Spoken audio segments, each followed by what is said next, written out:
Risk versus return की तो आपने बहुत बातें सुनी है, लेकिन क्या कभी आपने सुना है स्ट्रेस वर्सेस रिटर्न?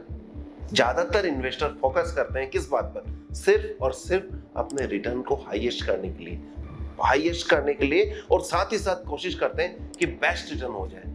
लेकिन उस बेस्ट और हाईएस्ट रिटर्न के लिए आप कितना स्ट्रेस ले रहे हैं, क्या कभी इसको कैलकुलेट किया है? रिस्क वर्सेस रिवार्ड तो हमने सुना है, यानी कि रिस्क ज्यादा लेंगे तो रिवार्ड ज्यादा मिलेगा, लेकिन ज्यादा रिवार्ड के चक्कर में हमने कितना एक्स्ट्रा स्ट्रेस लिया, क्या वो जरूरी है?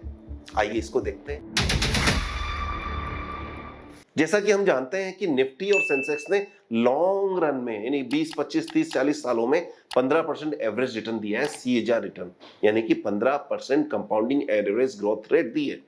लेकिन क्या निफ्टी के 15% रिटर्न की जगह हमें 25% रिटर्न लेना है, तो हमें क्या रिस्क लेना होगा? तो जनरली इन्वेस्टर्स उसके लिए इन्वेस्टमेंट की जगह ट्रेडिंग करते हैं, ऑप्शंस में ट्रेड करते हैं, फ्यूचर्स में ट्रेड करते हैं, हीरो जीरो ऑप्शंस करते हैं, क्रिप्टो और ये सब कुछ। होगा क्या? उससे आपको रिटर्न 15 की जगह 25% मिल जाएगा। शॉर्ट टर्म में हो सकता है कि रिटर्न 25% आपको वास्तव में मिल जाए और आप स्मार्ट लगे, लेकिन लॉन्ग टर्म में 25%, 30%, 40% रिटर्न को सस्टेन कर पाना शायद आपके लिए मुश्किल होगा। यदि हो पाता है तो आप रेयर ऑफ रेयरेस्ट होंगे, लेकिन यदि आप एवरेज हैं, यदि आप मानते हैं कि मुझे एवरेज रिटर्न मिल पाएगा, तो क्यों ना हम सेटिस्फाई हो जाएं अपने 15, 17, 18% सेंसेक्स और म्यूचुअल फंड के रिटर्न से। यदि ऐसा हम नहीं करेंगे, हम जरूर एक्स्ट्रा रिस्क ले रहे हैं और रिस्क के साथ साथ स्ट्रेस भी ले रहे हैं। चॉइस आपकी है कि आपको रिस्क लेना है, स्ट्रेस लेना है या नहीं लेना है। एग्जांपल लेते हैं, यदि आपकी कैपिटल 10 लाख रुपए, क्या आप सारे 10 लाख रुपए किसी पेनी स्टॉक में डाल सकते हैं? आप नहीं डाल सकते, लेकिन स्ट्रेस लेवल भी हर आदमी का अलग होगा। जिसकी कैपिटल 1 करोड़ हो सकती है, वो 1 लाख रुपए या 10 लाख रुपए पेनी स्टॉक में डाल देगा तो उसकी सेहत में कोई फर्क नहीं पड़ेगा। लेकिन यदि आपने डाल दिया तो ये मान के चलिएगा कि आपको स्ट्रेस हो जाएगा, रात की नींद खराब हो जाएगी। क्या ये स्ट्रेस लेना जरूरी है? चॉइस आपकी है। मैं समझता हूं रिस्क एंड रिवार्ड की जगह स्ट्रेस वर्सेस रिवार्ड कैलकुलेट करना बहुत जरूरी है। तो बॉटम लाइन ये है कि आप एक प्रोसेस बनाइए, प्रोसेस होना जरूरी है। यदि आपका प्रोसेस सही है तो वो प्रोसेस लॉन्ग रन में आपको एवरेज प्लस 1 to 3% रिटर्न दे सकता है। यदि आपने एवरेज प्लस 1 to 3% रिटर्न निकाल लिया तो मोर देन सफिशिएंट है।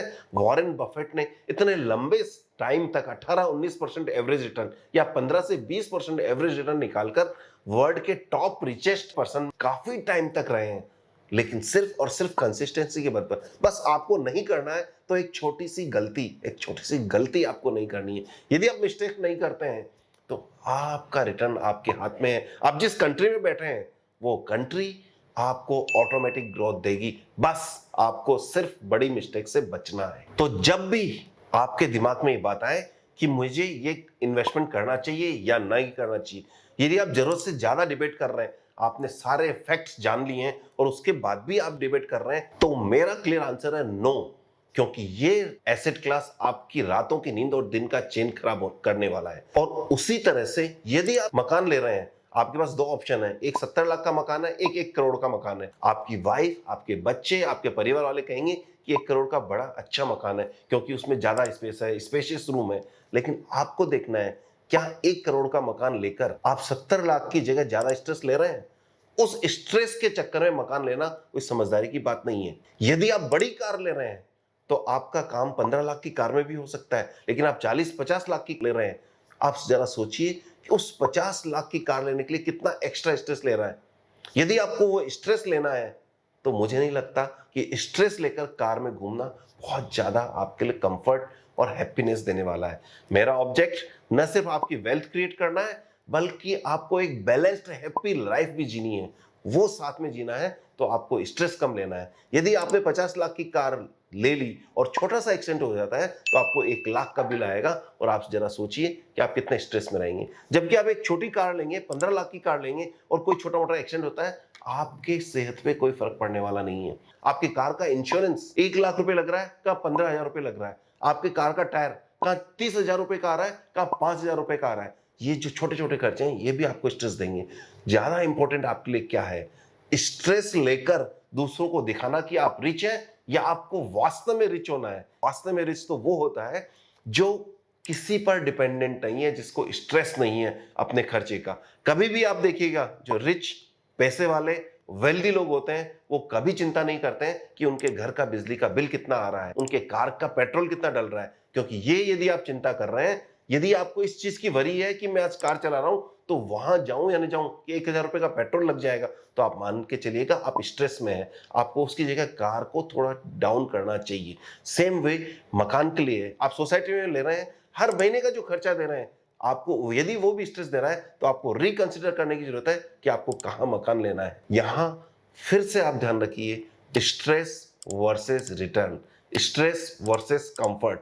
फिजिकल कंफर्ट के बदले में कितना स्ट्रेस ले रहे हैं, यहां बैलेंस करना बहुत जरूरी है, क्योंकि ये स्ट्रेस आपको हेल्थ में बहुत सारी प्रॉब्लम आपको देगा। और ये स्ट्रेस, एक और चीज का स्ट्रेस हमें देखने को मिलता है कि हमने क्या ड्रेस पहना है और सामने वाले ने क्या पहना है, मैंने क्या घड़ी पहनी है और सामने वाले ने क्या घड़ी पहनी है। हो सकता है जब भी हम कहते हैं कि भाई मेरी घड़ी जो 500 रुपए की है वो भी वही टाइम बताती है जो तुम्हारी घड़ी बताती है, तो अक्सर आपको ये सुनने को मिलेगा, my watch is telling my time और your watch is telling your time. यानी कि मेरे पास 50,000 की यदि घड़ी है तो ये घड़ी मेरा समय बता रही है, जबकि आपकी 500 रुपए घड़ी सिर्फ और सिर्फ समय बता रही है। इस तरह के जार्गन्स में न फंसें, बल्कि अपने लाइफ को इजी रखें। जहां आपको स्ट्रेस फ्री होकर जो कंजम्पशन को मिलता है उसको यदि आप कंज्यूम करेंगे तो आपका जीवन आनंद में रहेगा। आपके पास चीजें न होते हुए भी आप अपने मन के राजा होंगे, और वही सबसे बड़ी वेल्थ है कि आप वो करें जो आप करना चाहते हैं, न कि वो करें जो लोगों को दिखाने के लिए आपको करना पड़ रहा है। चॉइस आपकी है। बाकी मैं तो बस इतना ही कहूंगा कि इसी तरह की नॉलेजेबल क्लैरिटी से रिलेटेड यदि आप वीडियो चाहते हैं तो चैनल को सब्सक्राइब कीजिए। All the best, happy investing.